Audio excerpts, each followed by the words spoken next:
My ex still crashes here sometimes. Deal with it, she shrugged. I dealt with it by leaving the keys on the counter and taking her replacement on the vacation she was supposed to be on.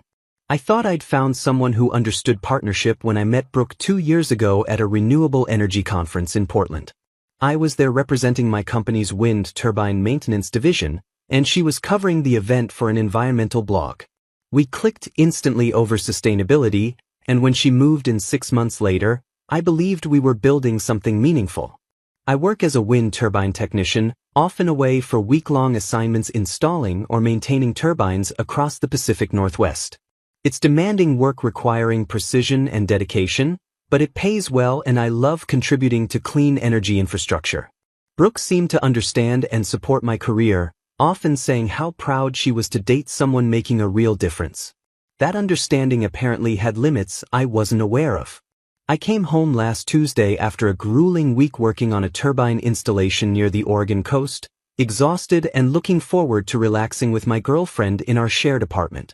Instead, I found Zane sprawled across our couch in boxer shorts, scrolling through his phone while eating cereal from my bowl. Zane was Brooke's ex-boyfriend from college, a freelance photographer specializing in lifestyle and travel photography, though this mostly meant taking Instagram photos for restaurants and artsy pictures of himself in outdoor locations. He was the type who used words like authentic and curated unironically, convincing people to pay him for photos that looked like every other influencer content. I stood in my living room doorway, work boots still on, tool bag in hand, staring at this surreal scene.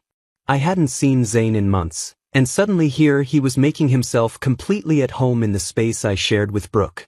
My first instinct was confusion rather than anger, assuming there must be some reasonable explanation for why my girlfriend's ex-boyfriend was lounging half-naked in our apartment while I was away working. Brooke emerged from the kitchen carrying coffee, wearing an oversized t-shirt that I was pretty sure belonged to Zane based on the band logo I'd never seen before. She noticed my expression and immediately went defensive, crossing her arms and giving me a look that suggested I was being unreasonable for questioning this bizarre domestic arrangement. When I asked what was going on, she explained with casual indifference that Zane needed a place to crash between photography gigs since his living situation had become complicated, and since I was away so much anyway, she figured it made sense to let him use the couch. She said it like she was doing me a favor by making this decision unilaterally, without discussion or consideration for how I might feel about coming home to find her ex-boyfriend treating our shared space like his personal hotel. I suggested maybe we should have discussed this beforehand, and Brooke told me to deal with it because Zane was going through a tough time and she wasn't about to abandon him just because I was feeling insecure. She made it clear my opinion was irrelevant since I wasn't around most of the time anyway. Over the next few days, I noticed things that made the situation more uncomfortable. There were expensive lingerie pieces in our laundry that weren't Brooke's size, too small and in colors she never wore. When I mentioned this, she claimed they belonged to her friend Jessica who sometimes did laundry here, though I'd never seen that before. I also noticed groceries I'd bought were gone, replaced with expensive alternatives neither of us typically purchased, along with craft beer brands I recognized as Zane's preferences. It was becoming clear this wasn't just Zane occasionally crashing on our couch, but him essentially moving into our space while I worked to pay for the apartment he was now freely enjoying. The whole situation felt like some twisted arrangement where I was subsidizing my girlfriend's relationship with her ex-boyfriend, all while being told I was unreasonable for having any concerns about this setup. Over the following week, I watched Brooke's priorities shift in ways that made me feel like a stranger in my own relationship. She canceled our planned dinner date Tuesday night because Zane was having an emotional crisis about a photography client who'd rejected his portfolio, claiming he needed her support to process the rejection. When I suggested maybe he could talk to actual friends or family about his work problems, Brooke accused me of being callous and unsupportive, insisting that real partners help each other through difficult times. The irony wasn't lost on me that she was lecturing me about partnership while prioritizing her ex-boyfriend's feelings over our relationship plans. Friday night, we had tickets to see a band we'd both been excited about for months, but Brooke announced that afternoon that she wouldn't be able to go because Zane was feeling lonely and needed company. She suggested I take a friend instead, as if our relationship activities were interchangeable and my disappointment was just an inconvenience to work around. When I pointed out that we'd bought these tickets specifically to go together, she shrugged and said sometimes you have to make sacrifices for people you care about, apparently not recognizing the bitter irony in that statement. I started paying closer attention to their dynamic and realized how much intimate information Brooke had been sharing with Zane about our relationship problems. I overheard him giving her advice about how to handle my concerns about his presence, suggesting ways she could frame the conversation to make me seem controlling and possessive. He knew details about arguments we'd had, my work schedule, even my financial situation, information that Brooke had clearly been discussing with him during their private conversations while I was away. The fact that they were strategizing together about how to manage my reactions to their arrangement made me feel like I was being manipulated by both of them. Things reached a breaking point when I discovered that Brooke had given Zane a spare key to our apartment without discussing it with me first. I found out when I came home early from work one day to find him letting himself in while Brooke was still at her job, acting completely comfortable with having independent access to our shared living space. When I confronted Brooke about this, she defended the decision by saying Zane needed reliable access since his schedule was unpredictable and she couldn't always be there to let him in. She treated my objection like I was being petty and unreasonable, insisting that it was just practical to give him a key rather than constantly coordinating schedules around his comings and goings. The final straw came when I walked into our bedroom and found Zane wearing my expensive cologne, the bottle sitting open on my dresser next to his camera equipment that was now apparently being stored in our personal space. He was also using my laptop without permission, logged into his social media accounts and editing photos, acting like my personal belongings were communal property available for his use. When I asked him to stop using my things without asking, he laughed and said Brooke had told him I wouldn't mind sharing since we were all adults living together temporarily. Brooke's response when I complained was to dismiss my anger as petty jealousy, saying I was being materialistic and selfish about things that didn't really matter in the grand scheme of friendship and support. That evening, I overheard Brooke promising Zane that he could stay as long as he needed while he figured out his housing situation, with no timeline or end date mentioned for this arrangement. She was making long-term commitments about our living situation without any input from me, treating me like a landlord rather than her partner in the decision-making process. The conversation made it clear that our upcoming anniversary trip to Belize, which we'd been planning for months, was now in jeopardy because Brooke was more concerned about Zane's comfort and stability than our relationship milestones or shared experiences. I realized I was watching my girlfriend prioritize her ex-boyfriend's needs over every aspect of our relationship, from our date nights to our living space to our future plans. The most painful part was how naturally this seemed to come to her, as if choosing Zane over me was the obvious and reasonable decision in every situation that arose. Instead of confronting them directly about what I was seeing, I decided to step back and observe the situation with the same analytical approach I used troubleshooting turbine systems at work. I started documenting their behavior patterns while pretending everything was normal, treating it like gathering data before making any major decisions about equipment repairs. What I discovered over the next week was even more disturbing than I'd anticipated. Brooke and Zane had settled into a domestic routine that looked more like a couple than roommates, sharing meals I hadn't been invited to join, watching movies together on the couch with a level of physical closeness that seemed inappropriate for exes, and having inside jokes and conversations that excluded me even when I was present in the room. They would laugh about shared memories and make plans for activities together, while I sat there feeling like an intruder in my own living room. I noticed they had developed their own grocery shopping routine, with Brooke picking up specific items that Zane requested, and they'd started cooking together in the evenings while I worked late or stayed in the bedroom to avoid the uncomfortable dynamic. The way they moved around each other in the kitchen was familiar and intimate, like they'd slipped back into old relationship patterns without acknowledging what was happening. One evening when they thought I was asleep, I heard them talking quietly about how difficult it must be for me to adjust to the new living arrangement, with Brooke suggesting that I was probably feeling insecure because I wasn't used to her having close male friends. Zane agreed that some guys just couldn't handle their girlfriends maintaining friendships with exes, implying that my discomfort was a character flaw rather than a reasonable response to their behavior.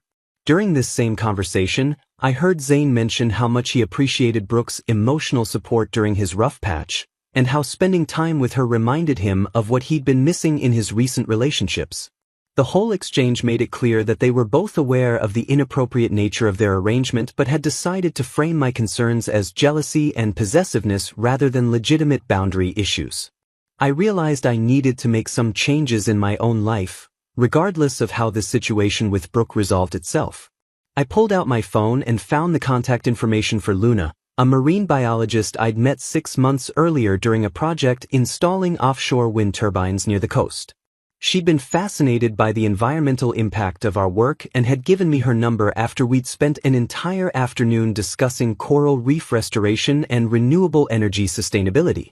At the time, I'd been completely committed to Brooke and hadn't pursued any kind of relationship with Luna, but I'd always remembered how refreshing it was to talk with someone who appreciated my work rather than treating it as an inconvenient obstacle to spending time together. I decided to reach out to Luna, not as a romantic pursuit but as a reminder that there were people in the world who valued the same things I did and treated others with basic respect and consideration. Our text conversation quickly evolved into a coffee meetup, where I found myself genuinely laughing for the first time in weeks as we discussed her research projects and my recent work experiences. Luna's enthusiasm for environmental conservation and her respect for the technical aspects of my job reminded me how it felt to be appreciated for who I was rather than tolerated as a financial convenience. The contrast between Luna's genuine interest in my thoughts and opinions and Brooke's dismissive attitude toward my concerns couldn't have been more stark. I wasn't planning anything inappropriate, but talking with Luna helped me realize how much I'd been compromising my own happiness and self-respect to accommodate Brooke's increasingly unreasonable demands and expectations. I started to understand that I'd been subsidizing not just Zane's living expenses, but also my girlfriend's emotional relationship with her ex-boyfriend while being treated like an inconvenient third wheel in my own home. The situation had evolved into something so far from a healthy relationship that I barely recognized the person I'd become, constantly walking on eggshells and justifying my own feelings about basic boundaries and respect.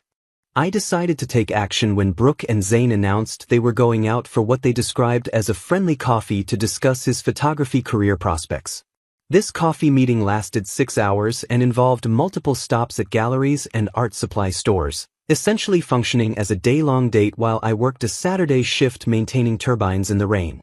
I realized this was the perfect opportunity to make my exit with the same quiet professionalism I brought to my job, handling the situation efficiently without creating unnecessary drama or conflict. While they were out enjoying their extended coffee date, I systematically began removing my belongings from the apartment, starting with my work equipment and personal items that held sentimental value. I packed my tools, my technical manuals, my camping gear, and the photography equipment I'd bought for documenting wind farm installations. I took my grandmother's quilt, the books I'd collected over the years, and the kitchen appliances I'd purchased when we first moved in together. I was methodical about it, making sure to only take things that were clearly mine while leaving anything that could be considered shared property. I contacted our utility companies and arranged for my portion of the bills to end at the month's conclusion, transferring my name off the lease and cable accounts so that Brooke and Zane could figure out how to handle those expenses on their own. I also called our internet provider and had the service transferred entirely to Brooke's name, since she'd clearly decided that Zane's needs took priority over our shared arrangements. The process was surprisingly straightforward, requiring only a few phone calls and some paperwork that I'd been handling for our household anyway. Instead of leaving an angry letter or trying to explain my decision in detail, I wrote a simple note that laid out the facts without emotion or accusation.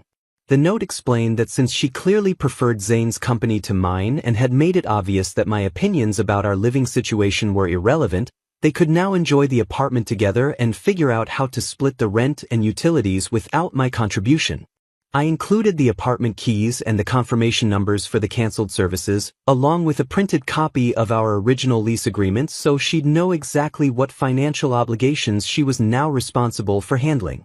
I also left behind the detailed itinerary for our Belize anniversary trip, with a note explaining that I'd changed the reservation to include Luna as my travel companion instead of Brooke, since our relationship was apparently no longer a priority worth celebrating.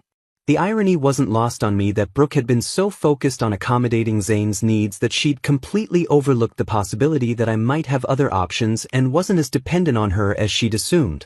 I transferred my belongings to Luna's place, where I'd arranged to stay temporarily while I figured out my next housing situation. Luna had been incredibly understanding when I explained the situation, offering her guest room and helping me load my car with the efficiency of someone who'd clearly handled her own share of relationship transitions. She didn't ask probing questions or try to offer relationship advice, instead focusing on practical concerns like storage space and making sure I felt welcome in her home while I sorted through my options. By the time Brooke and Zane returned from their extended coffee date, I was already settled at Luna's place, reviewing our Belize travel plans and feeling genuinely excited about the trip for the first time in weeks. My phone started ringing within minutes of their return, with Brooke's name flashing on the screen repeatedly as she apparently discovered the reality of my departure. The voicemails she left grew increasingly frantic, progressing from confusion to anger to desperation as she realized that I wasn't just making some dramatic gesture but had actually removed myself from the situation entirely. The most revealing voicemail came about an hour after they'd returned, when Brooke's panic shifted to practical concerns about money rather than our relationship. She explained through tears that she'd been planning to ask me to cover Zane's share of the upcoming month's rent since he was going through a difficult financial period and she didn't want to pressure him when he was already struggling with housing instability. The message made it crystal clear that she'd viewed me as a financial safety net rather than a partner, someone whose primary value was my ability to subsidize her lifestyle and now her ex-boyfriend's living expenses as well. Within days of my departure, Brooke had enlisted our mutual friends to contact me on her behalf, but her carefully constructed narrative began falling apart when people started asking the obvious questions about why her ex-boyfriend had been living with us and why she was suddenly so concerned about my feelings after weeks of dismissing them. Our friend Marcus called me directly after talking to Brooke, confused about her version of events where I'd allegedly abandoned the relationship over minor jealousy issues. When I explained that she'd given her ex-boyfriend a key to our apartment, canceled our dates to provide him emotional support, and expected me to subsidize his rent, Marcus went quiet for a long moment before saying he couldn't blame me for leaving that situation. Sarah, a mutual friend from Brooke's work, initially tried to mediate by suggesting we could work through our communication problems, but her tone changed completely when I mentioned the lingerie in our laundry and the 6-hour coffee dates that looked more like romantic outings. The people who knew both of us quickly realized that Brooke's story about me being controlling and jealous didn't match the reality of what she'd been asking me to tolerate, and several friends admitted they'd been uncomfortable with the arrangement but hadn't wanted to interfere.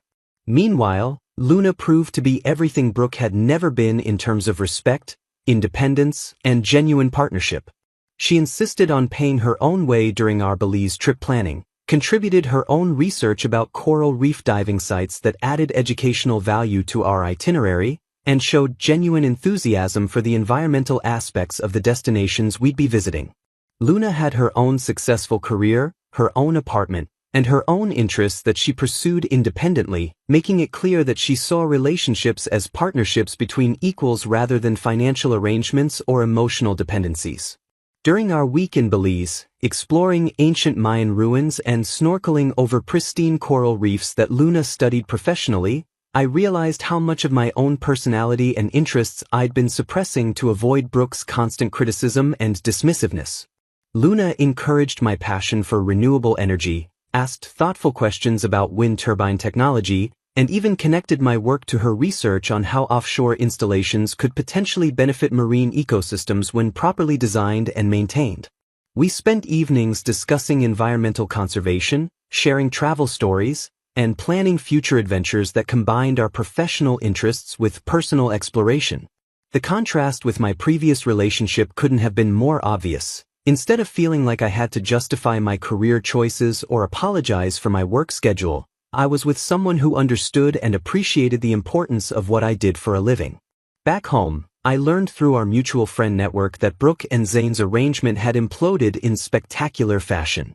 Apparently, Zane had an actual girlfriend named Rachel who'd been unaware of his living situation and had assumed he was staying with a male friend while looking for apartments.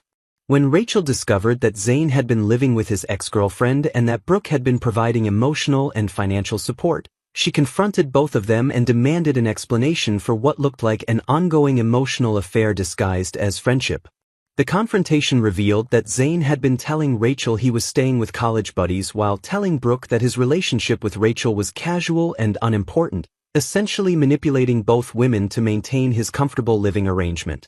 Rachel's arrival at the apartment to retrieve Zane's belongings created the kind of dramatic scene that I'd avoided by leaving quietly, with accusations flying about emotional cheating, financial manipulation, and dishonesty about relationship status. According to Marcus, who heard the story from our downstairs neighbor, the fight was loud enough that several people in the building could hear the shouting and accusations through the walls. Zane apparently packed his belongings and left with Rachel that same evening, abandoning Brooke to deal with the full rent and utilities on her own for the first time since I'd moved out. The situation I'd avoided by handling my departure professionally had become exactly the kind of messy drama that Brooke seemed to create wherever she went. 2 weeks after returning from Belize, Brooke showed up at my workplace during my lunch break, demanding explanations and trying to shift blame onto me for what she called abandoning our relationship over a minor misunderstanding.